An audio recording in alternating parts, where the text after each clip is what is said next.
Alright guys, welcome to part 2 of the 7 Habits of Highly Effective People by Stephen Covey.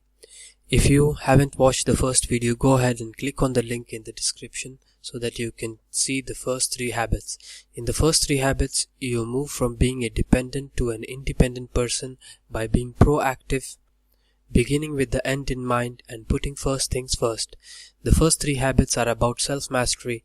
They help you become more effective as an individual by developing inner strength, character, purpose and values. The next 3 habits I'm going to cover in the video move you from being independent to interdependent. Again, interdependent is the highest level, what Stephen Covey calls the maturity continuum. The maturity continuum consists of 3 levels: dependence, independence and interdependence. Dependence is like the relationship between a child and a mother, or even sometimes between a boss and an employee. It is the attitude of you. To move from dependence to independence, you have to nail the first 3 habits. Again, be proactive, begin with the end in mind and put first things first. This is the attitude of I. And then you have the next level, which is interdependence. This is where you are thinking like a team. You know, a family and a teamwork mentality. We accomplish what we want together. This is the attitude of we. We can combine different talents and abilities to make something even greater. Habits 4 to 6 help you deal with people, teach you how to read the needs and empathize and cooperate with people. They help you build stronger relationships. Habit 4 is think win-win. There are 6 types of personal and business relationships. There is lose-win and win-lose, which is the typical mentality for most. In order for me to win, you have to lose. This is the mindset of someone who is going to get the good end of the deal and someone is going to get screwed.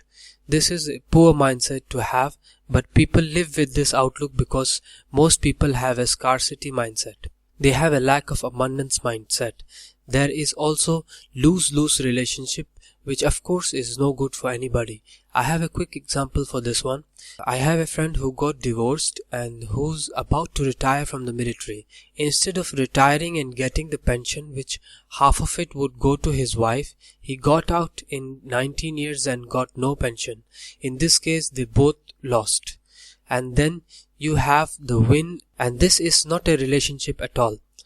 This is just you getting what you want and not providing to anyone else. It is pretty much selfish. Next is no deal. This is pretty much neutral. She can't come to a deal where you both benefit and there is no deal. Then you come to the best type of relationships, which is win-win. We want to look for win-win relationship. We want to search for the mutual benefit and we need to have the mindset that there is plenty out there.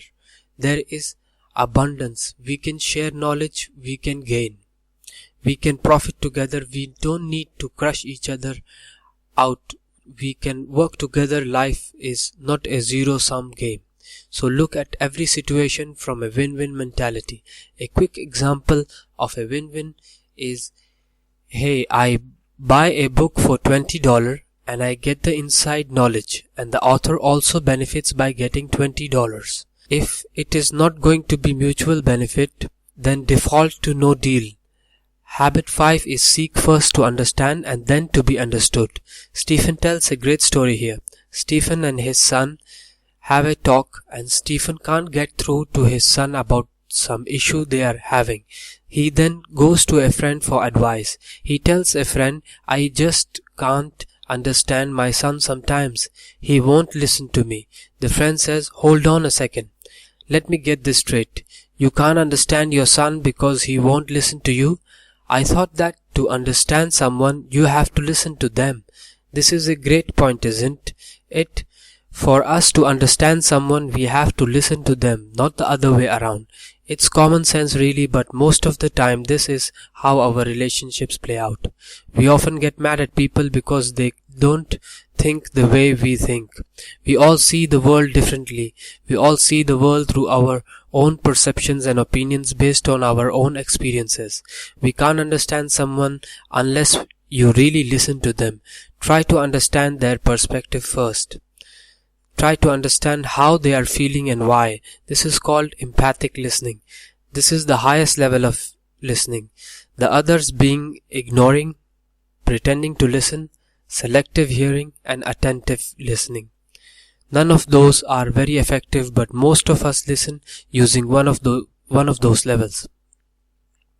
Most people don't listen with the intent to understand. We listen with the intent to reply before the other person even finishes.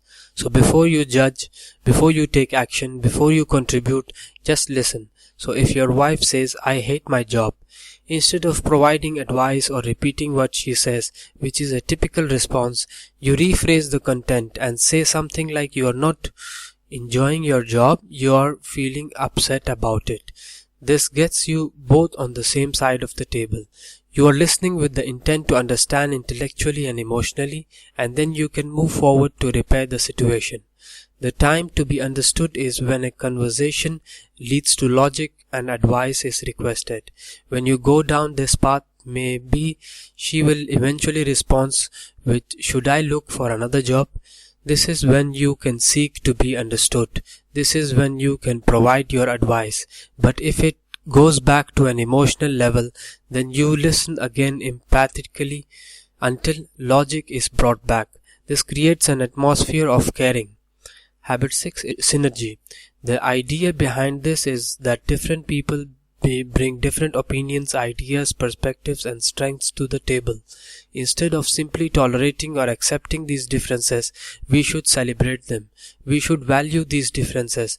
This is what any good CEO does. They get their different subject matter experts and get their input, come up with the best solutions. Another way to think of synergy is when you put two pieces of wood together. One piece by itself is not strong, but when you put two together, the overall strength increases by more than 2 times. With synergy, 1 plus 1 can equal 3, 10, or even 100. Think about individual units can work together to create something even better. Another example is the human body. There are many individual parts that are amazing on their own, right? But all the parts together create something amazing, an effective and interdependent relationships with others. The last habit, habit 7, is to sharpen the saw. Let's say you see a guy cutting down a tree with a dull saw. You say, "Hey, why don't you sharpen the take?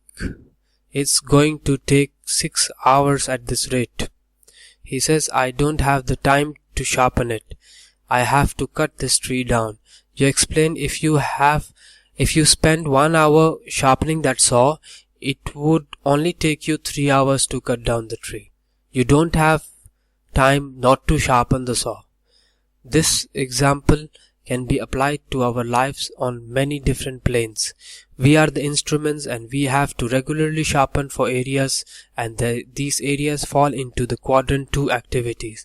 Physical, find the importance of it. It is not urgent, but it is important.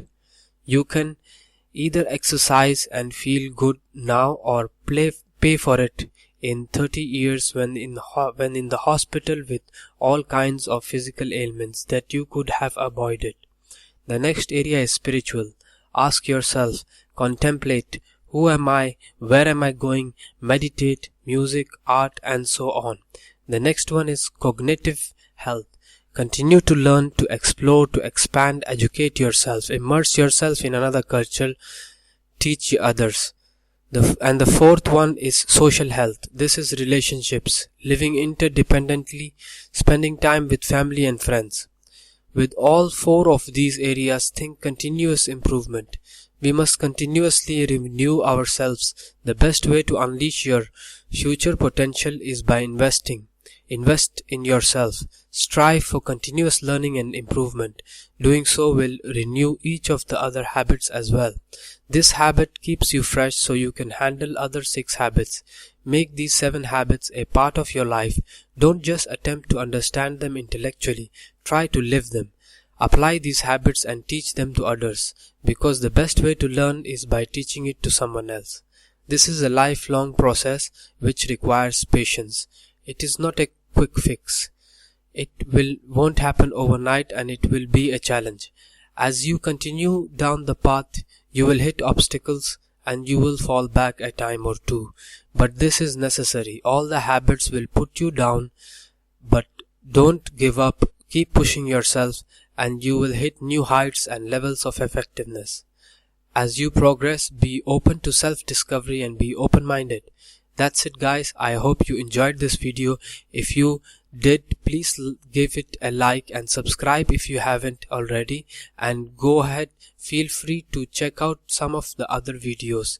Thanks, guys. Have a good one.